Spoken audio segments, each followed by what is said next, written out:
शुक्लाम्बरधरं विष्णुं शशिवर्णं चतुर्भुजं प्रसन्नवदनं ध्यायेत् सर्वविघ्नोपशान्तये। यस्य त्रिर्दवक्त्राद्या पारिषद्या परशतं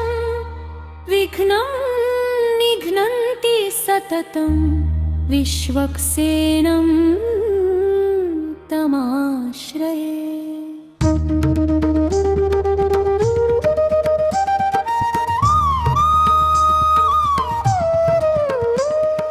व्यासं वसिष्ठनप्तारं शक्ते पौत्रमकल्मषं पराशरात्मजं वन्दे शुकतातं तपोनिधिं। व्यासाय विष्णुरूपाय व्यासरूपाय विष्णवे नमो वै ब्रह्मनिधये वासिष्ठाय नमो नमः। अविकाराय शुद्धाय नित्याय परमात्मने सदैकरूपरूपाय विष्णवे सर्वजिष्णवे। यस्य स्मरणमात्रेण जन्मसंसारबन्धनात् विमुच्यते नमस्तस्मै विष्णवे प्रभविष्णवे।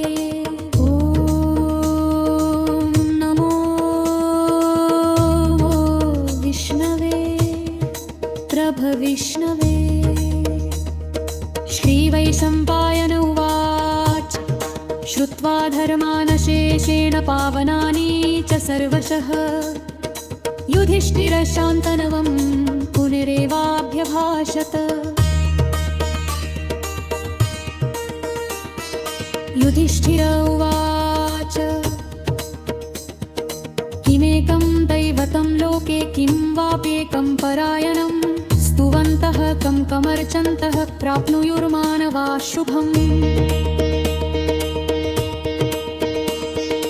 को धर्म सर्वधर्माणां भवतः परमो मतः किं जपन्मुच्यते जन्तुर्जन्म संसारबन्धरा। श्रीभीष्म उवाच जगत्प्रभुं देवदेवमनन्तं पुरुषोत्तमं स्तुवन्नाम सहस्रेण पुरुषः सततोत्थितः। तमेव चार्चयन् नित्यं भक्त्या पुरुषमव्ययं ध्यायन् स्तुवन् नमस्यंश्च यजमानस्तमेव च। अनादिनिधनं विष्णुं सर्वलोकमहेश्वरम् लोकाध्यक्षं स्तुवन् नित्यं सर्वदुःखातिगो भवेत्। ब्रह्मण्यं सर्वधर्मज्ञं लोकानां कीर्तिवर्धनं लोकनाथं महद्भूतं सर्वभूतभवोद्भवम्। एष मे सर्वधर्माणां धर्मोऽधिकतमो मतः यद्भक्त्या पुण्डरीकाक्षं स्तवैरर्चेन्नरः सदा। परमं यो महत्तेज परमं यो महत्तपः परमं यो महद्ब्रह्म परमं यः परायणम्। पवित्राणां पवित्रं यो मङ्गलानां च मङ्गलं दैवतं देवतानां च भूतानां योऽभ्ययत्पिता। यतः सर्वाणि भूतानि भवन्त्यादियुगागमे यस्मिंश्च प्रलयं याति पुनरेव युगक्षये। तस्य लोकप्रधानस्य जगन्नाथस्य भूपते विष्णोर्नाम सहस्रं मे शृणु पापभयापहम्। यानि नामानि गौणानि विख्यातानि महात्मनः ऋषिभिः परिगीतानि तानि वक्ष्यामि भूतये। ऋषिर्नाम्नां सहस्रस्य वेदव्यासो भगामुनिः छन्दोनुष्टुप् तथा देवो भगवान् देवकीसुतः। अमृताशुद्भवो बीजं शक्तिर्देवकीनन्दनः त्रिसामा हृदयं तस्य शान्त्यर्थे विनियुज्यते। विष्णु जिष्णु महाविष्णु प्रभविष्णु महेश्वरम् अनेकरूपदैत्यान्तं नमामि पुरुषोत्तमम्। अस्य श्रीविष्णुर्दिव्य सहस्र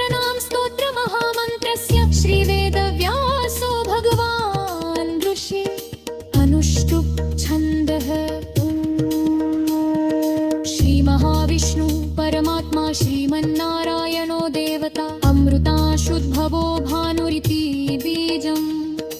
देवकीनन्दन सृष्टेति शक्ति उद्भवः शोभनो देव इति परमो मन्त्र शङ्खबृन्नन्दके चक्रीतिकीलकम् शारङ्गधन्वा गदाधर इत्यस्त्रम् रथाङ्गपाणिरक्षुभे इति नेत्रम् त्रिशामाशामग सामेति कवचम्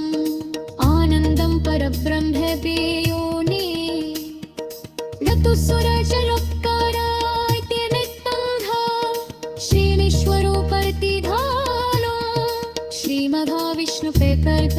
सहस्रनाम जपि पारायण रे योधम् विष्णुं विष्णुर्वशत्कार इत्यन्वश्चाखां नमः आवृतां शुद्धर भानुरिथे कर्कनेखां नमः ब्रह्मण्यो ब्रह्मकृ ब्रह्मेति मध्यमाथं नमः सुवर्णबिम्बुरक्षोथ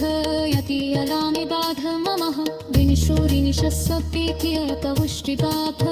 नमः रथावपाणि रक्षोध्यायति करकलकर्पष्टाथ नमः ईशान प्राणदः प्राणो ज्येष्ठः श्रेष्ठ प्रजापतिः हिरण्यगर्भो भूगर्भो माधवो मधुसूदनः ईश्वरो विक्रमी धन्वी मेधावी विक्रमक्रमः अनुत्तमो दुराधर्षः कृतज्ञा कृतिरात्मवान् सुरेशः शरणं शर्म विश्वरेताः प्रजाभवः अहः संवत्सरो व्यालः प्रत्यय सर्वदशः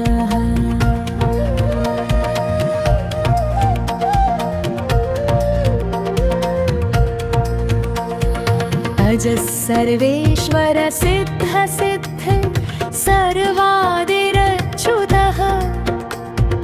वृषाकपिर्मे आत्मा सर्वयोगविनिसृतः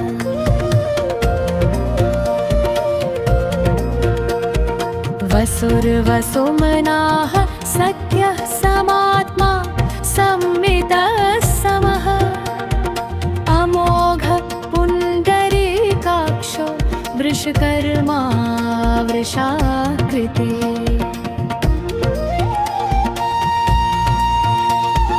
रुद्रो बहुशिरा बभ्रुर्विश्वयोनि शुचिश्रवाः अमृतः शाश्वतस्थाणुर्वरारोः महातपाः सर्वगः सर्वविद्भानुर्विश्वक्सेनो जनार्दनः वेदो वेदविदव्यङ्गो वेदाङ्गो वेदगङ्गविधिः लोकाध्यक्ष सुराध्यक्षो धर्माध्यक्ष कृताकृतः चतुरात्मा चतुर्व्यूहश्चतुर्दंष्ट्रश्चतुर्भुजः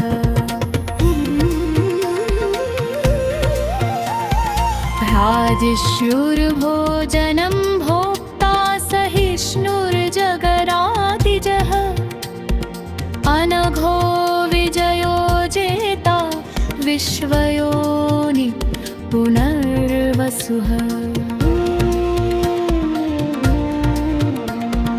उपेन्द्रो वामन प्रांशुर्मोघ शुचिरूर्जितः अतीन्द्रसङ्ग्रह सर्गो धृतात्मा नियमो यमः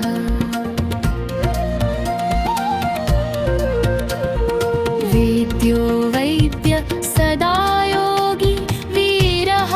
माधवो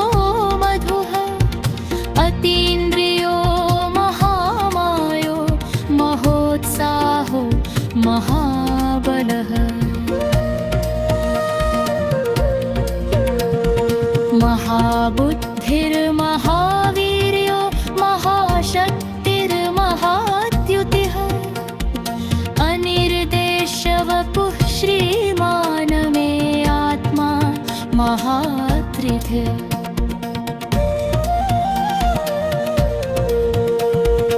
महेश्वासो महीभर्ता श्रीनिवास सताङ्गतिः अनिरुद्धः सुरानन्दो गोविन्दो गोविदापति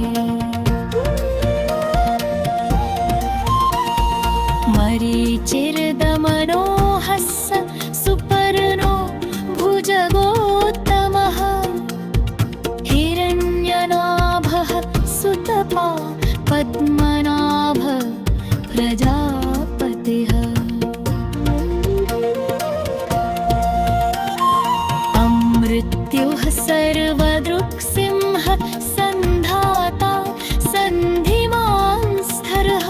अजो दुर्मर्षणशास्ता विश्रुतात्मा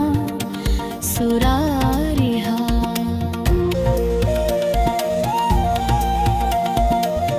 गुरुर्गुरुतमो धाम सत्य सत्यपरात्मः निमिषो निमिष स्रग्वी वाचस्पतिरुदारधिः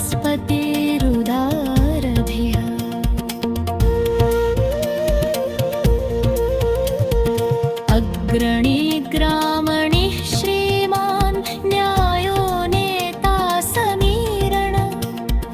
सहस्रमूर्धा विश्वात्मा सहस्राक्ष सहस्रपाफल आवर्तनो निवृत्तात्मा संवृत सम्प्रमर्दनः अहः संवर्तको वः निरनिलो धरणीधरः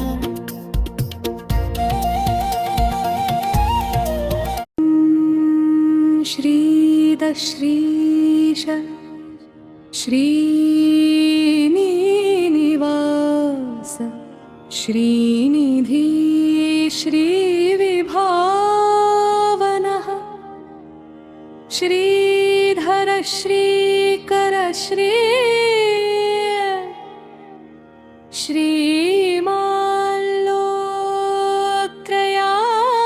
श्रीमाल्लोत्रयाश्रयः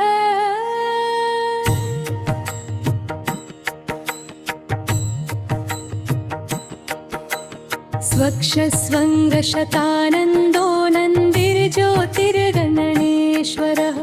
विजितात्मा विधेयात्मा सत्कीर्तिच्छिन्न संशयः उदीर्णः सर्वतश्चक्षुर्निश शाश्वतस्थिरः भूषयो भूषणो भूतिर्विशोकः शोकनाशयः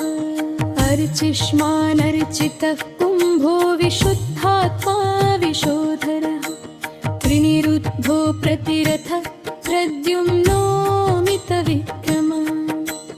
कालनेमिनिः वीरः शौरी शूरजनेश्वरः त्रिलोकात्मा त्रिलोकेश केशव केशिहः हरिः कामदेव कामपाल कामीकान्तात्रितागम अनिर्देशवपुर्विष्णुर्विरोनन्तो धनञ्जय ब्रह्मण्यो ब्रह्मकृब्रह्मा भवः ब्रह्मविवर्धनः ब्रह्मविब्राह्मणो ब्रह्मी ब्रह्मज्ञो ब्राह्मणप्रियः महाक्रमो महाकर्मा महातेजा मामुहोरभिः महाक्रतुर्महायज्वा महायज्ञो महाहविः स्तव्यस्तव प्रियस्तोत्रं स्तुतिस्तोतारणप्रियः पूर्णः पूरयिता पुण्य पुण्यकीर्तिरनामयः मनोजवस्तीर्थकरो वसुरेता वसुप्रदः वसुप्रदो वासुदेवो वसुर्वसुमनाहविः सद्गति सत्कृति सत्ता सद्भूति सत्परायणः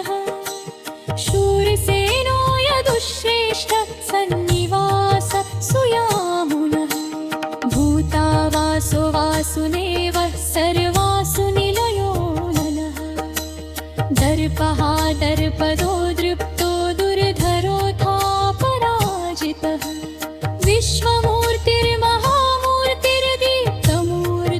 विश्वमूर्तिर्महामूर्तिर्दीप्तमूर्तिरमूर्तिमान् अनेकमूर्तिरव्यक्तः शतमूर्तिः शताननः एकोनैकः स्तवः कः किं यत्तत्पदमनुत्तमम् लोकबन्धुर्लोकनाथो माधवो भक्तवत्सलः सुवर्णवर्णो हेमाङ्गो वराम्भश्चन्दनाङ्गदी वीरहा विषमः शून्यो घृताशीरचलश्चलः अमानिमानदो मान्यो लोकस्वामी त्रिलोकधृक् सुमेधा मेधजो धन्य सत्यमेधाधरावरः तेजो वृषोद्युतिधरः सर्वशस्त्रभृतावरः प्रग्रहो निग्रहो व्यग्रो नैकशृङ्गो गदाग्रज चतुर्मूर्ति चतुर्बाहु चतुर्व्यूः चतुरात्मा चतुर्भावश्चतुर्वेदविदेकपात् समावर्तो निवृत्तात्मा दुर्जयो दुरतिक्रमः दुर्लभो दुर्गमो दुर्गो दुरावासो दुरारिः शुभाङ्गो लोकसारङ्ग सुतन्तुस्तन्तुवर्धनः इन्द्रकर्मा महाकर्मा कृतकर्मा कृतागमः उद्भवः सुन्दरः सुन्दोरत्ननाभः सुलोचनः अर्को वाजसनः शृङ्गी जयन्तः सर्ववियुच्चरः सुवर्णबिन्दुरक्षोभ्य सर्ववागीश्वरेश्वरः महाहृदो महागर्तो महाभूतो महानिधिः कुमुदः कुन्दरः पुन्दः पर्जन्यः पावनो निलः अमृताशोऽमृतवपुः सर्वज्ञः सर्वतोमुखः सुलभः सुवतः सिद्धः शत्रुजिच्छत्रुतापनः न्यग्रोधो दुम्बरोऽश्वत्थश्चानुरान्ध्रनिषूदनः सहस्रार्चि सप्तजिह्वः सप्तैधा सप्तवाहनः अमूर्तिरनघो चिन्त्यो भयकृद्भयनाशनः वनुर्बृहत् कृशस्थूलो गुणं वृण्येर्गुणो वः अधृतः स्वस्य प्रापं शुभंशवर्गः भारभक्तथितो योगी योगी सर्वतमरः आशमः श्रवयो श्यामः सुपरदो वायुरः दूर्धवो गुरुवेदो दण्डोऽवैकर्यमः अथवाजितः सर्वसवो नियन्ता नियवायरः सत्रवान् सात्विकः सत्यः सत्यभरणपिरेय अभिप्रायः त्रिमूर्हुर्हः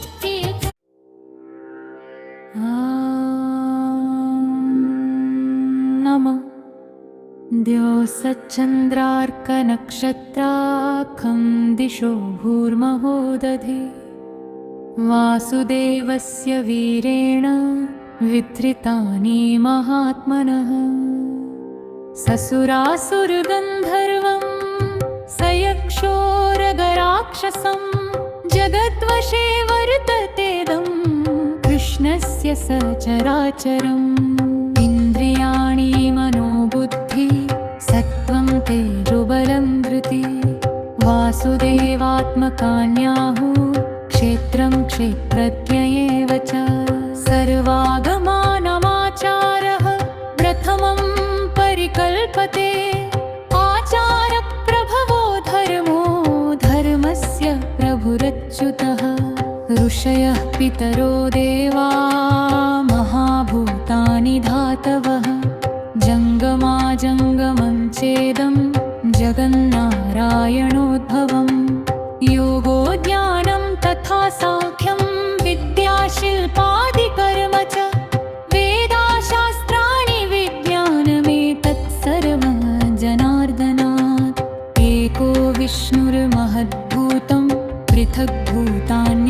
सर्वशः त्रिलोकान् व्याप्य भूतात्मा भुङ्क्ते विश्वभुगव्ययः इमं स्तवं भगवतो विष्णोर्व्यासेन कीर्तितम् पठेद्य इच्छेत् पुरुषः श्रेयः प्राप्तुं सुखानि च विश्वेश्वरमजं देवं महतः प्रभुमव्ययं भजन्ति ये पुष्कराक्षं न ते याति पराभवम् न ते याति पराभवम् नमैति अर्जुन उवाच पद्मपत्रविशालाक्ष पद्मनाभसुरोत्तमम्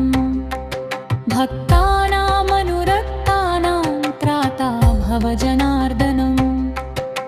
श्रीभगवानुवाच यो मां नाम सहस्रेण स्तोतुमिच्छति पाण्डव सोऽहमेकेन श्लोकेन स्तुत एव न संशयः स्तुत एव न संशयम् ॐ नमः इति व्यास उवाच वासनाद्वासुदेवस्य वासितं भुवनत्रयम् सर्वभूतनिवासोऽसि वासुदेव नमोऽस्तु ते श्रीवासुदेव नमोऽस्तु ते ॐ नमः इति पार्वत्युवाच केनोपायेन लघुना विष्णोर्नाम सहस्रकम् पठ्यते पण्डितैर्नित्यं श्रोतुमिच्छाम्यहं प्रभो ईश्वर उवाच श्रीराम राम रामेति रमे रामे मनोरमे सहस्रनाम तत्तुल्यं राम नाम वरानने श्रीराम नाम वराननो नमः इति ब्रह्मोवाच नमोऽस्त्वनन्ताय सहस्रमूर्तये सहस्रपादाक्षिशिरोरुबाहवे सहस्रनाम्ने पुरुषाय शाश्वते सहस्रकोटियुगधारिणे नमः श्रीसहस्रकोटियुगधारिणे नमो नमः इति सञ्जय उवाच यत्र योगेश्वरः कृष्णो यत्र पार्थो धनुर्धरः तत्र श्रीविजयो भूतिर्ध्रुवा नीतिर्मतिर्मम श्रीभगवानुवाच अनन्याश्चिन्तयन्तो माये जनाः पर्युपासते तेषां नित्याभियुक्तानां योगक्षेमं वहाम्यहम् परित्राणाय साधूनां विनाशाय च दुष्कृताम् धर्मसंस्थापनार्थाय सम्भवामि युगे युगे आर्ता विषण्णा शिथिलाश्च भीता घोरेषु च व्याधिषु वर्तमाना संकीर्त्य नारायण शब्दमात्रं विमुक्तदुःखा सुखिनो भवन्ति कायेन वाचा मनसेन्द्रियर्वा प्रकृते स्वभावात् करोमि यद्यत् सकलं परस्मै नारायणायेति समर्पयामि यदक्षरपदभ्रष्टं मात्राहीनं तु यत् भवेत् तत्सर्वं